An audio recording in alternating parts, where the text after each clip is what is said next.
Hello, everyone. This is MMA Interesting Prospects podcast. Today, our guest is Jamie Siraj, one of the top fighters in Canada. Hello, Jamie. How are you?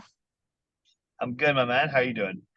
I'm good, and to be honest, I think that your last performance was pretty impressive. It was a clear decision win over maybe not like a super high level guy, but overall I think that really tough fighter. And you won all 3 rounds. You were looking for the finishes. So if you can tell me, how do you feel about this fight, and what should be next for you? Yeah, well, I mean, I stepped up on very short notice. And the guy was, like his last fight he had was at 170, and he regularly fights at 55, a division that really size-wise I have no business being at. But it was just kind of the fight got presented to me, and I was like, ah, why not? Not doing anything else that weekend. So, it just I truly believe that had that guy been, around the same stature as like a 45er, I believe I would have finished him. But also, it wasn't my favorite performance in my career. I'm a lot better than that. I didn't let my hands go, and I hurt him multiple times on the feet, and I could have knocked him out, played it safe, got the takedown, and it is what it is. Not my favorite performance, but the one before that was amazing, and the one after this will be better. So, just looking forward now. And actually, Briones is quite a good grappler. He caught you in the triangle. And was it any like maybe not close, but was it any danger at that point? Oh yeah, no, it was close. Yeah, he had it. He had it locked up pretty good. I knew that he had some decent grappling skills going into the fight, and it turned out it was a little bit better than I thought. So he surprised me with a little bit of a Hail Mary. It was a very interesting way he jumped that triangle. But I mean, other than that, even on the ground, once I got out of the triangle, I absolutely dominated him on the ground. Um, I dominated him on the feet. I dominated him in the wrestling. It was a pretty dominant performance on my end, everywhere. It's just obviously, yeah, that was a bit of a scary moment for sure. And the fight that you mentioned, the fight against Tariel Abbasov was like even more impressive, because you finished a guy who looked really good in his previous bouts. And did you thought that after this fight, maybe you will be presented maybe a contender series shot? Yeah, I mean, I thought hands down I was gonna be a shoe-in for the contender series this season. I mean, I fought right in front of Sean. My last fight, I fought in front of a lot of people from the UFC, and everyone was very impressed with my performance. So I'm kind of a little bit confused as to how I didn't get on. I feel like I'm with a pretty great management team that has put the word up for me, and I'm not really sure why I didn't get selected over some of the people that have this season. Um, so now it's up to me to make it definitive. I don't even have to go through contender series.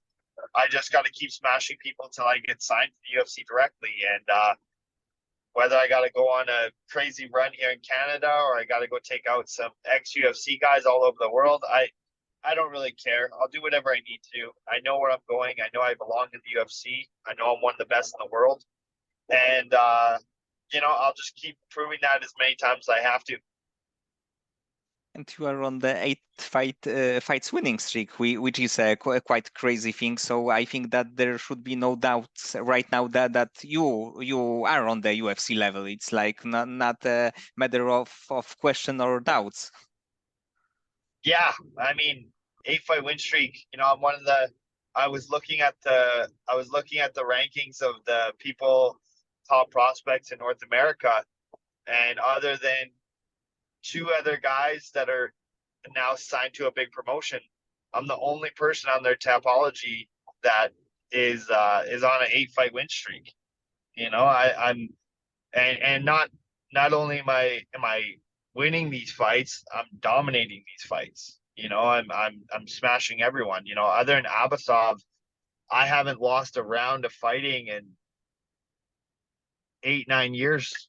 Since I fought Cole Smith, I haven't lost a round other than my first round with Terrell Abasov, and that was also a little bit of part of the game plan to just kind of let him burn himself out. I knew he would come out super hot, thinking I was a nobody, and I knew I was going to surprise him. I knew I was going to finish Abasov because you can't come at me with that high pressure and sustain it because my pace is only going to build up. And yeah, he underestimated me and he paid for it.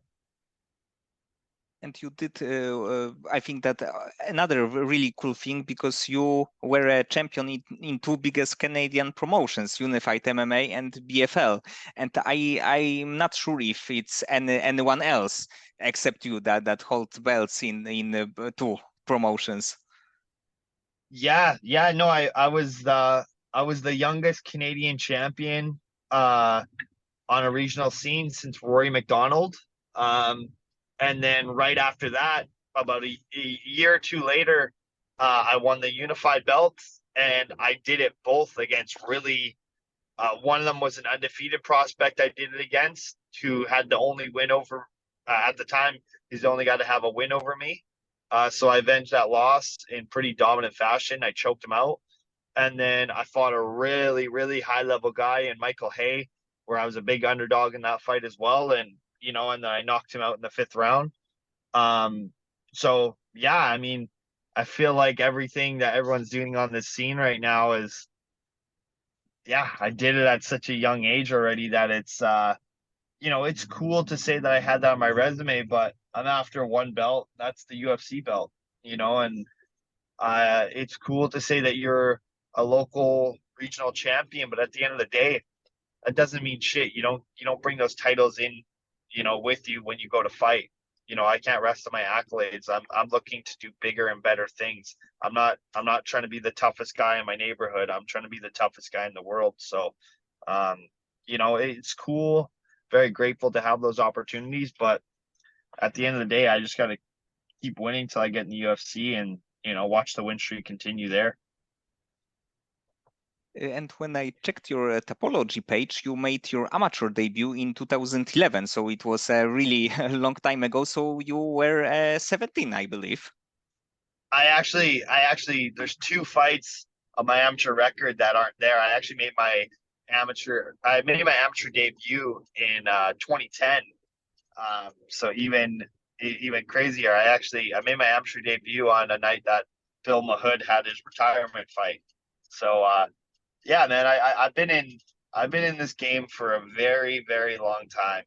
I from boxing to kickboxing, from amateur MMA to pro MMA. I've had about 30 fights now. So, I've been at this game for a very long time. So it's quite crazy, because having this many years of experience, you are still quite a young guy, because it's 13 years of experience and you are 30. So it's kind of crazy. I think that Rory McDonald also started really young, when he was 16 or 17. Yeah, no, I started training when I was 14. I had my first fight right before I turned 15, and then yeah, I've been competing against grown men since I was a child.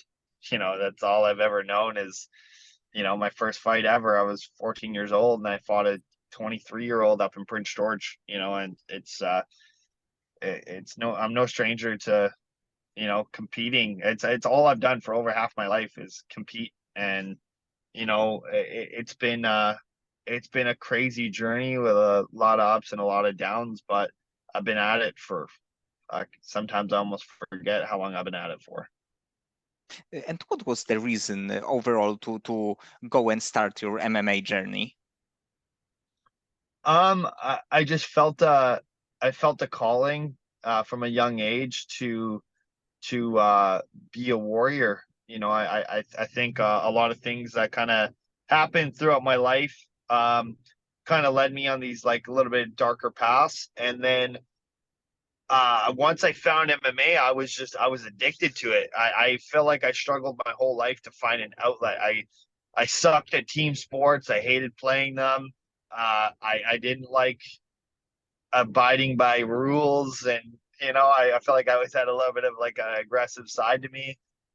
So when I found individual combat sport, it called to me. I'm like, oh, well, you have coaches, you have a team that you work with, but you're essentially the artist. You kind of get to draw the vision in the cage of how you want, or when you're sparring or you're doing your jujitsu.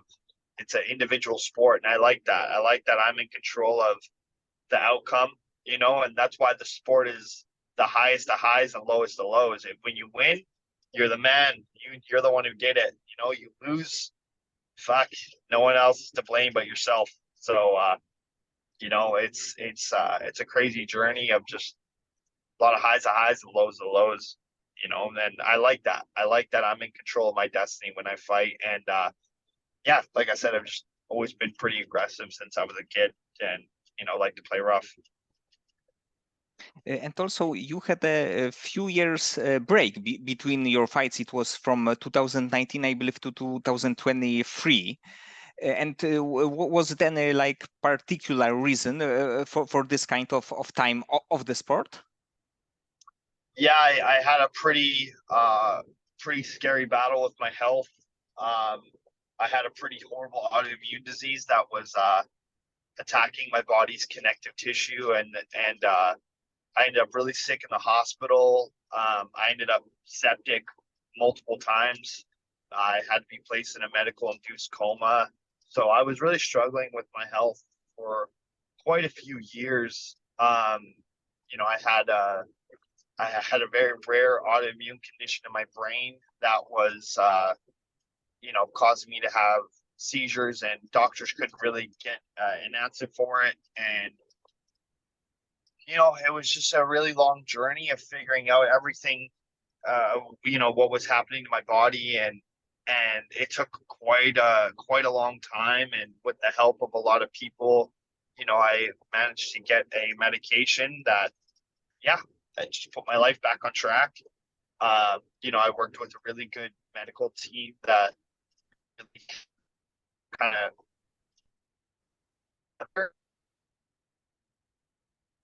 even when I was really sick after the first time I was septic, I tried to come back and fight multiple times. It was just my body wasn't allowing me to do it.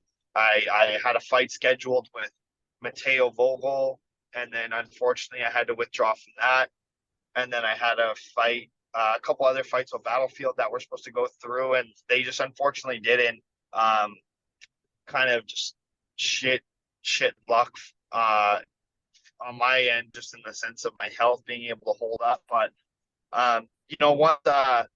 once I was fully healthy, and I kind of healed and put those issues to bed right away, I was looking to come back and fight. So it's kind of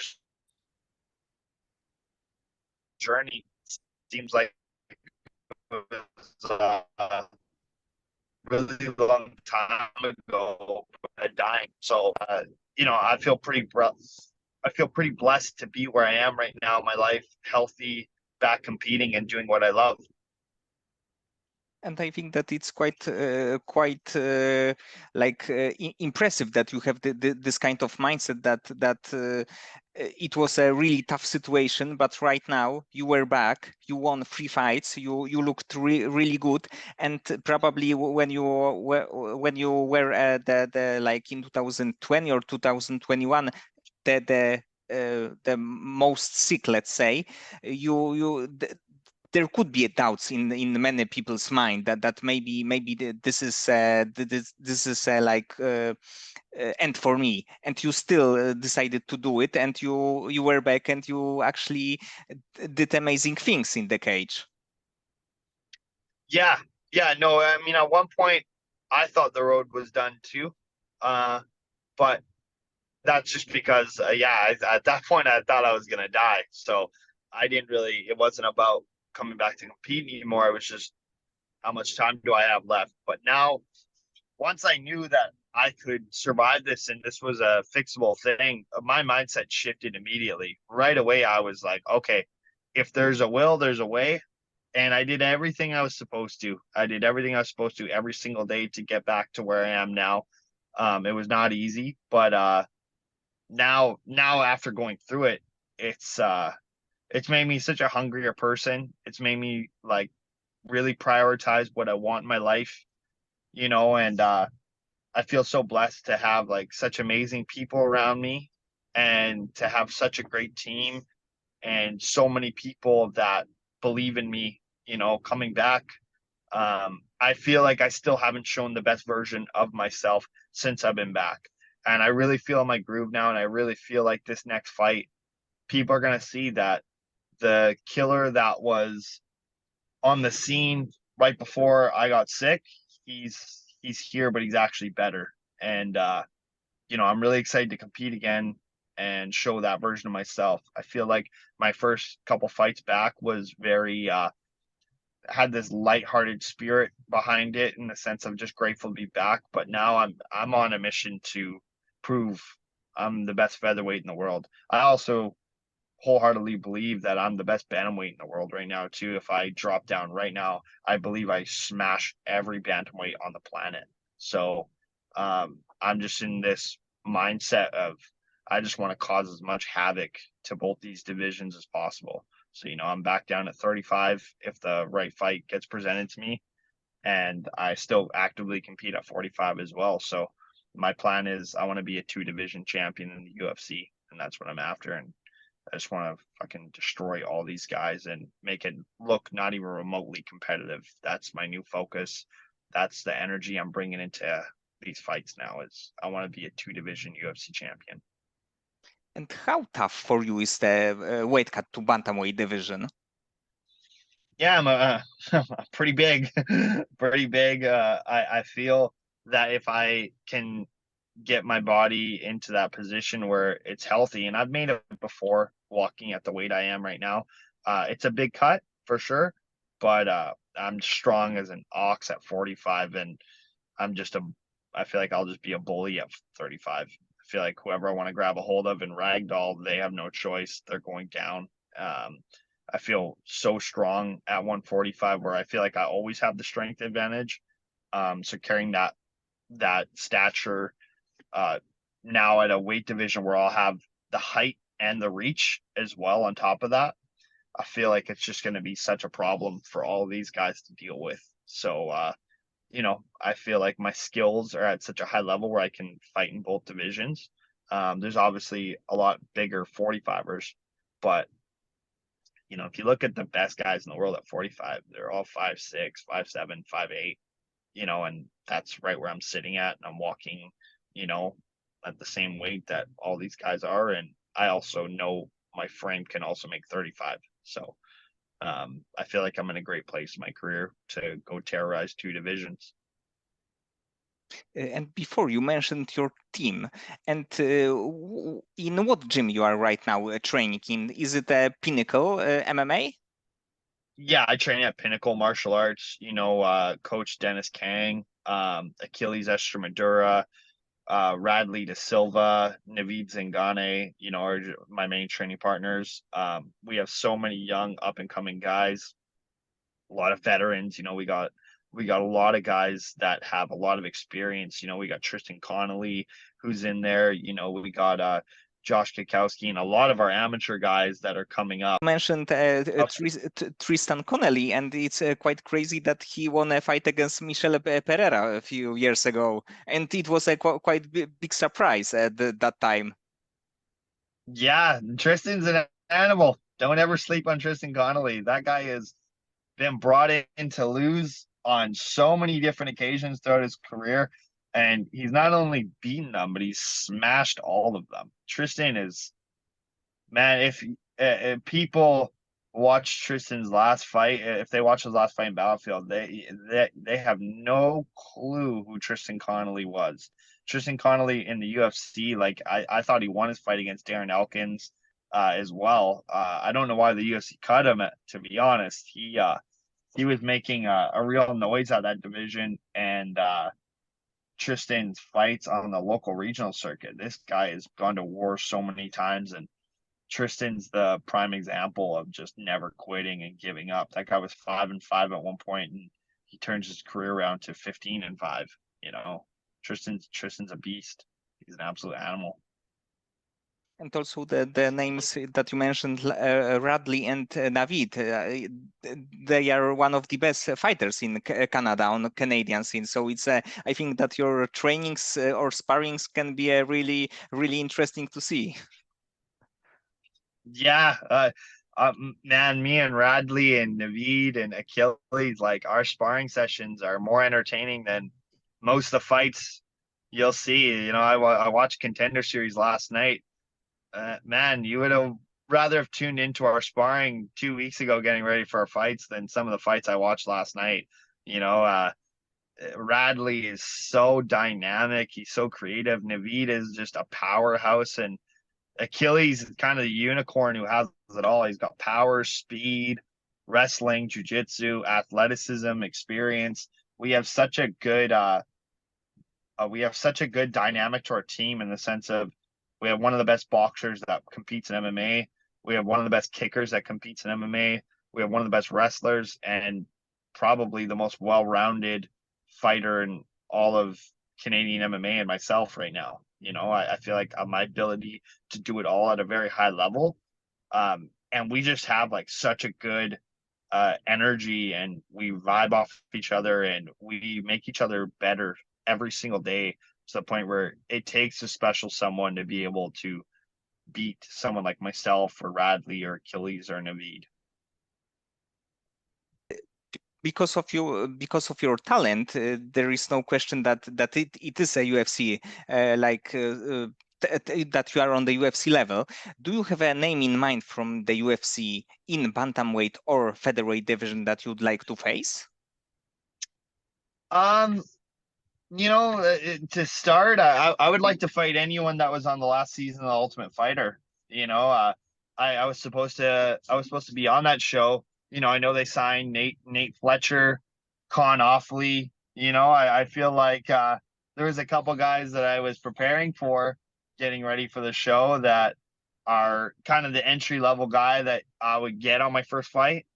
But you know, there's a couple people that I think I'm just stylistically a horrible matchup for that I would absolutely smash. You know, I don't believe Gige Chikate makes it to the third round with me. You know, I look at guys like Calvin Cater, Aljamain Sterling, and I see a very clear route to beating them. You know, so from guys at the highest level, there's also, you know, entry level guys that I look at that I'm eyeing every couple shows and I'm like, man, I know I beat you guys. I know I smash you guys. So you know, whoever really at the end of the day.